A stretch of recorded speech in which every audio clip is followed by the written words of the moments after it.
Hello, welcome to the tutorial of variables and input-output of values in Python. Let us first understand what is variable. Every variable in Python holds an instance of an object of certain type. A variable in Python, according to the definition, is somewhat different from variable in other languages.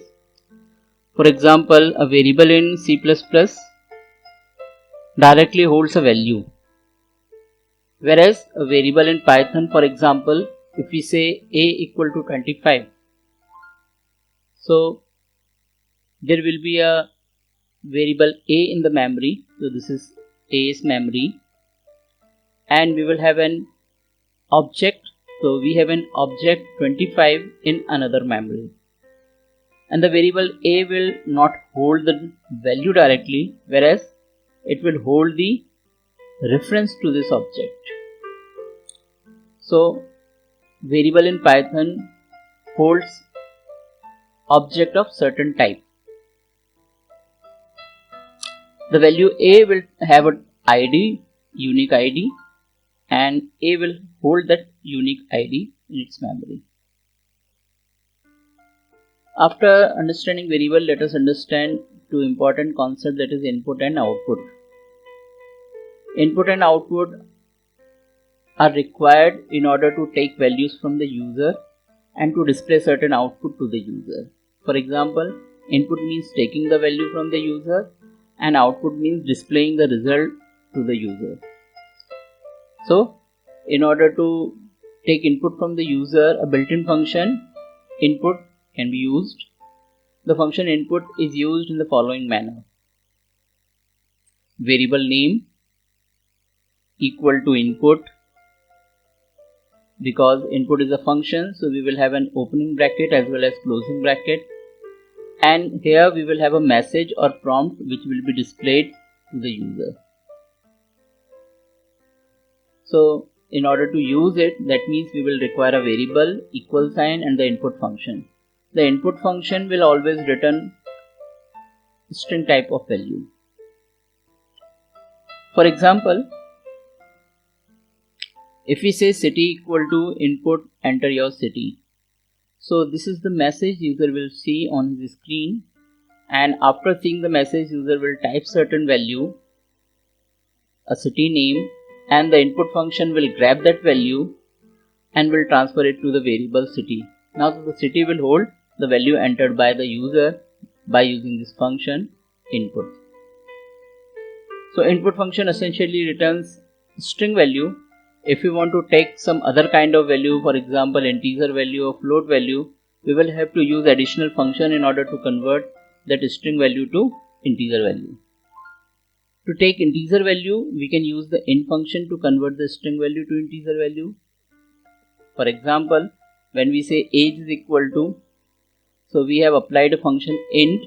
Because it is a function, it will have an opening bracket as well as closing bracket at the end, and within these brackets we will have the input function. So input is also a function, so input will contain anything which input can receive, give. So input will have a message here, enter your age. So when the user enters something, the input function will receive that age value. The int function will receive the value from the input function and will convert it into integer, and then the value will be transferred to age variable. So in this manner, input will receive the input from the user, integer will convert it into integer, and age will store the value. To take float value, we can use the float function to convert the string value to float value in the following manner.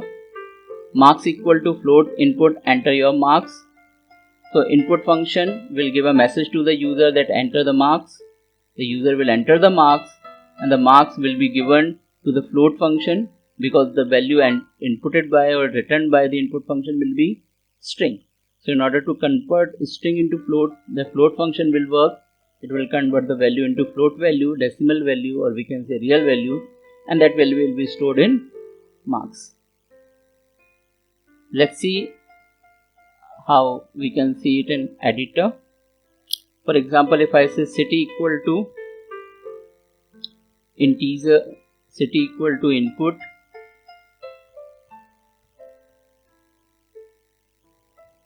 enter your city. Now when we run the command, it will display a prompt or a message, enter your city. Suppose user has entered city as Delhi. Now the Delhi value will be received by this input function and the value will be transferred to city variable. For example, if we check the city variable, we will see the value city here. So city is in string form, right? So if you want to check the type as well, we can use the type function, type city. It will say the value will be of str type. Similarly, if you want to enter age is equal to integer input, enter your age. The message can be anything, enter your age, enter age. So the message will be displayed, enter your age. Suppose I entered 40.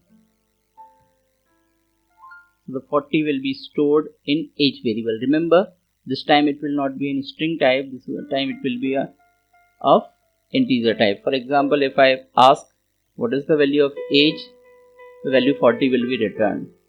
Initially or previously it was Delhi in single quotation mark because it was string. Right now it is not string value. If you want to check, we can also check by using the type function, type age. So we will see it is of type int now. So if you want to see marks as well, we can say marks is equal to float input, enter marks.